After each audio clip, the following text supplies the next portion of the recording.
So let us do question number 23। Question number 23 कह रहा है if an object is moving on a curved path, अगर एक object किसी कर्व्ड पाथ में मूव कर रहा है, then which of the following physical quantities may be constant during its motion. तो क्या क्या उसके मोशन में कांस्टेंट रह सकता है।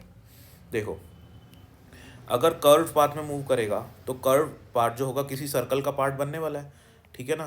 कर्व पाथ क्या होता है, किसी सर्कल का पाथ तो बनेगा। मैं यहाँ पे एक कर्व बना देता हूँ, ये कर्व बना दिया, so it is a part of some circle, right. Okay, so इसमें कांस्टेंट क्या रहने वाला है, तो पहला ऑप्शन दिया मेरे को D V magnitude by D T, ठीक है। ये एक्चुअल में क्या है, D V by D T क्या होता है, आपके पास टेंजेंशियल एक्सेलरेशन होता है। तो टेंजेंशियल एक्सेलरेशन का जो मैग्नीट्यूड है वो कांस्टेंट रहने वाला है। क्या ऐसे पॉसिबल है?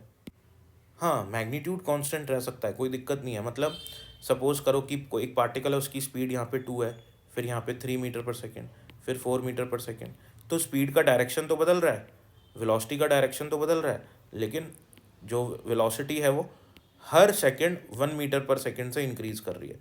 मैग्नीट्यूड जो है वो कांस्टेंट रहेगा, वो रह सकता है। तो ये चीज़ अपन कह सकते हैं कि विच of the following physical may be constant, तो ये कांस्टेंट हो सकता है। Particle can have a constant tangential acceleration, its magnitude only, but direction change होता है। तो ये सिर्फ मैग्नीट्यूड के लिए कि टेंजेंशियल एक्सेलरेशन कांस्टेंट रह सकता है, ठीक है। दूसरा ऑप्शन है वी वेक्टर। अब वी वेक्टर देखो, वेलोसिटी वेलोसिटी तो चेंज होती रहेगी, वेलोसिटी चेंज होती रहेगी, क्योंकि वेलोसिटी का डायरेक्शन बदलता रहेगा, ठीक है, इसलिए वेलोसिटी चेंज होगी।